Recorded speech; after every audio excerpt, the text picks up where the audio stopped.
दोस्तों, आज मैं आप लोगों के साथ बहुत ही टेस्टी एवं यूनिक फ्लेवर में सोया पुलाव की रेसिपी शेयर करूंगी। आज हम इसे कुकर में बहुत ही जल्दी बना के तैयार करेंगे। यह जितना खाने में टेस्टी होता है उससे कई गुना ज़्यादा सेहत के लिए भी बहुत ही हेल्दी होता है। आइए रेसिपी को शुरू करते हैं। हेलो एवरीवन, मैं हूँ रानी और आप देख रहे हैं क्यून किचन रानी चैनल। आप सभी का मेरे पुनः रानी क्यून किचन चैनल में बहुत बहुत स्वागत है। सोयाबीन पुलाव बनाने के लिए सबसे पहले यहाँ पे हमने चावल ले लिया है। चावल आपको नाप से ही लेना है। आप यहाँ पे कोई भी चावल ले सकते हो जो आपके पास उपलब्ध हो। चावल को 2 से 3 बार बहुत अच्छी तरीके से धो लेंगे। स्टार्च चावल में बिल्कुल भी नहीं होना चाहिए। तो चलिए इसको धो लेते हैं 2 से 3 बार।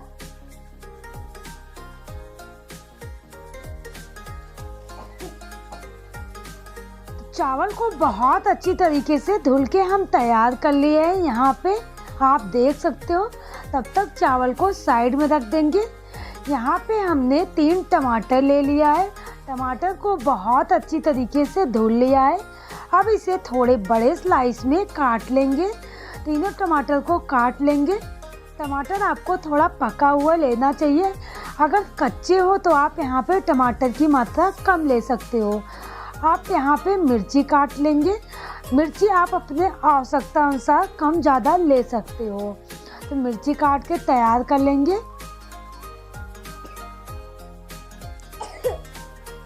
मिर्ची काटने के बाद हम यहाँ पे 3 प्याज लिए हैं। प्याज यहाँ पे हम थोड़ा बड़े वाले प्याज लिए हैं। पतले पतले स्लाइस में प्याज को काट के तैयार कर लेंगे। चलिए प्याज को काट के तैयार कर लेते हैं। तो प्याज काट के तैयार कर लेंगे हम फटाफट से।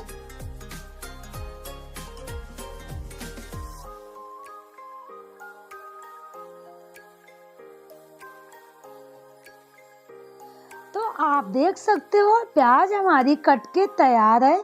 अब एक मिक्सी जार हमने लिया है।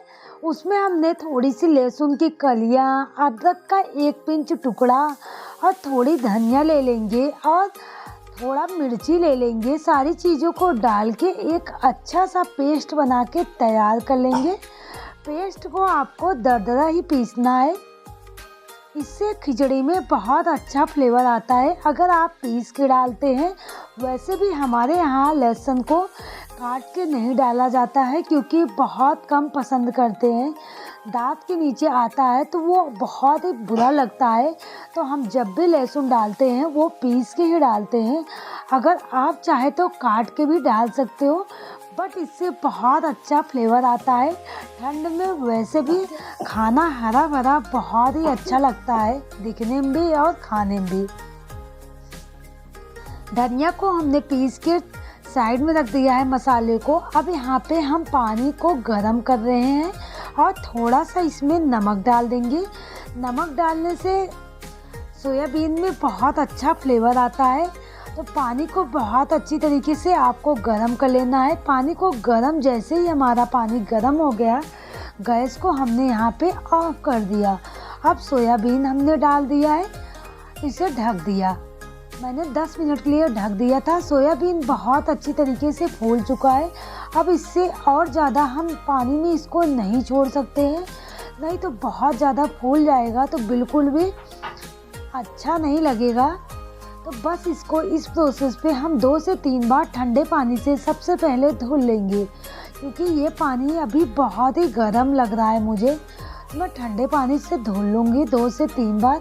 धुलने से 2 फ़ायदा होता है। एक तो पहले चीज़ गरम नहीं रहता है सोयाबीन। दूसरी चीज़ कि जो सोयाबीन का फ्लेवर आता है ना, थोड़ा सा अजीब सा लगता है सोयाबीन, वो बिल्कुल भी फ्लेवर नहीं आएगा। धुलने के बाद सारा फ्लेवर सोयाबीन का निकल जाता है। इससे बहुत अच्छा टेस्ट आता है। अगर आप किसी को जिस तरीके से मैं यहाँ पे बता रही हूँ, अगर आप इस प्रोसेस से बनाएंगे तो कभी भी कोई भी सोयाबीन की किसी भी सब्जी हो या तहरी खिचड़ी कुछ भी खाता है तो वो बता नहीं सकता कि इसमें सोयाबीन पड़ा है। उसको बिल्कुल वही फ्लेवर लगने वाला है जो पनीर का होता है। तो आप लोग भी ऐसा मेरे तरीके से एक बार ज़रूर ट्राई करें, आप सभी को बहुत अच्छा लगेगा। तो अच्छे से इसको हाथों से निचोड़ के सारा पानी को निकाल लेंगे। पानी नहीं होना चाहिए सोयाबीन में बिल्कुल भी। आप देख सकते हो सोयाबीन की बड़ी को हमने बहुत अच्छी तरीके से यहाँ पे निचोड़ के निकाल लिया है, पानी नहीं है। अब यहाँ पे हम कुकर ले रहे हैं क्योंकि आज हम कुकर में ही बनाने वाले हैं सोयाबीन पुलाव। तो सबसे पहले मैंने यहाँ पे सरसों का तेल डाल दिया। तेल को आपको गरम कर लेना है। तेल जैसे ही हमारा गरम हो गया, यहाँ पे हमने डाल दिया सोयाबीन बड़ी। अब सोयाबीन बड़ी को भी रोस्ट कर लेंगे हम। तो ये देखिए बहुत अच्छी तरीके से मैंने भून लिया है।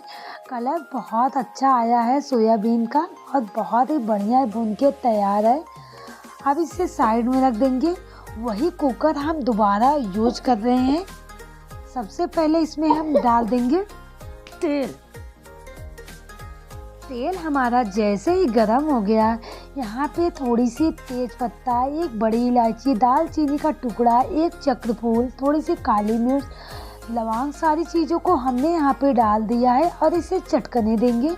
जैसे ही ये चटकने लगेगा, बाकी मसाले भी इसमें हम डाल देंगे। तो ये देखिए ये बहुत अच्छी तरीके से चटक रहा है। अब मैं इस प्रोसेस पे यहाँ पे जीरा डाल दे रही हूँ। जीरा को डालने के बाद अब यहाँ पे हम हरी मिर्च डाल दे रहे हैं, लंबे स्लाइस में हमने काटा है। और सारी प्याज को डाल देंगे। प्याज को डालने के बाद बहुत अच्छी तरीके से हमें यहाँ पे भून लेना है। प्याज को तब तक दोस्तों हम भूनते रहेंगे जब तक कि ये ब्राउन कलर नहीं आ जाता। वाह, ये देखिए 2 मिनट तक भूनने के बाद प्याज का बहुत अच्छा कलर आया है। अब यहाँ पे हम ये जो पिसा हुआ मसाला था वो हम यहाँ पे डाल दिए हैं। इसे भी हम भून लेंगे। बहुत अच्छी तरीके से मसालों को पका लेना है। यहाँ पे हमने जो टमाटर काट के रखा था वो भी हम यहाँ पे डाल दिए हैं। अब टमाटर को जल्दी पकने के लिए हम यहाँ पे नमक डाल देंगे। इससे क्या होगा, टमाटर हमारा बहुत अच्छी तरीके से सॉफ्ट हो जाएगा और जल्दी से ये कुक भी हो जाएगा। और यहाँ पे हमने एक थोड़ी बड़ी स्लाइस में कटा हुआ आलू डाल दिए। आलू डालने से बहुत अच्छा लगता है। तो आलू आप चाहे तो डालें, ना चाहे तो ना डालें, ऑप्शनल है। और ये हमने जो चावल धुल के रखा था उसे भी हमने डाल दिया है। अच्छे से भून लेना है 2 से 3 मिनट तक। तो आप यहाँ पे देख सकते हो बहुत अच्छी तरीके से हमारा यहाँ पे चावल भून चुका है। ये आपको देख के ही लग रहा होगा। अब यहाँ पे हम मसाले डाल रहे हैं, जैसे धनिया पाउडर, हल्दी पाउडर, गरम मसाला, सारी चीज़ों को डाल दिए। मसाले यहाँ पे हम बहुत कम डाल रहे हैं क्योंकि बहुत ज़्यादा मसाले डालने से अच्छा नहीं लगता बिल्कुल भी। तो यहाँ पे हम मसाले बहुत ही कम मात्रा में यूज किए हैं और बहुत अच्छी तरीके से हमने यहाँ पे भून लिया है। मसाला हमारा बिल्कुल भून चुका है। अब यहाँ पे हम पानी डाल दिए। जिस कटोरे से जितना हमने चावल लिया था उतना ही हम यहाँ पे पानी डाल दिए हैं। बिल्कुल भी मात्रा आपको ज़्यादा नहीं करना है, इससे खिचड़ी बहुत ही खिली खिली बनेगी। और थोड़ा सा हम यहाँ पे घी डाल दिए हैं और सोयाबीन बड़ी को डाल देंगे और स्वादानुसार दोबारा से इसमें नमक डाल देंगे। ढक के 2 से 3 सीटी आने देंगे। तो चलिए इसको 2 सीटी आने के बाद मिलते हैं। ये देखिए, तो ये देखिए तकरीबन इसको पकने में 6 से 7 मिनट लगा और हमारी 1 सीटी जैसे यहाँ पे आई तुरंत आपको ओपन कर देना है। ज़्यादा देर आप इसको ढक के ना रखें, इससे क्या होगी खिचड़ी बहुत ज़्यादा गीली हो जाएगी। तुरंत आपको गैस को बंद करके और सीटी को खोल देना है। तो ये देखिए बहुत ही टेस्टी हमारी खिचड़ी बन के तैयार है। अब इसे एक प्लेट में आप निकाल लें। चलिए इसको एक प्लेट में निकाल लेते हैं। गर्मा गर्म हमारी खिचड़ी यहाँ पे बन के तैयार है। आप लोग भी मेरे तरीके से एक बार ज़रूर ट्राई करें। आप अपने लिए या बच्चों के लिए या अपने हस्बैंड के टिफ़िन के लिए आप कभी भी इसको जल्दबाजी में बना के तैयार कर सकते हो। ये बहुत ही टेस्टी लगता है। आई होप आप लोगों को आज की मेरी रेसिपी बहुत ही पसंद आई होगी। अगर पसंद आई हो तो आपका चैनल क्यून किचन रानी चैनल को सब्सक्राइब करना बिल्कुल ना भूलें। साथ में बेल आइकन का बटन ज़रूर प्रेस कीजिए ताकि मेरी आने वाली वीडियो आपको टाइमली मिलती रहे। जैसे ही मैं वीडियो अपलोड करूं आपको तुरंत उसका नोटिफिकेशन मिल जाए। इसके लिए आपको बेल आइकन ज़रूर प्रेस कीजिए। तो मैं आप सभी को फिर मिलती हूँ एक नेक्स्ट वीडियो में एक नई रेसिपी के साथ। तब तक के लिए bye bye. Thank you for watching my videos to all lovely friends.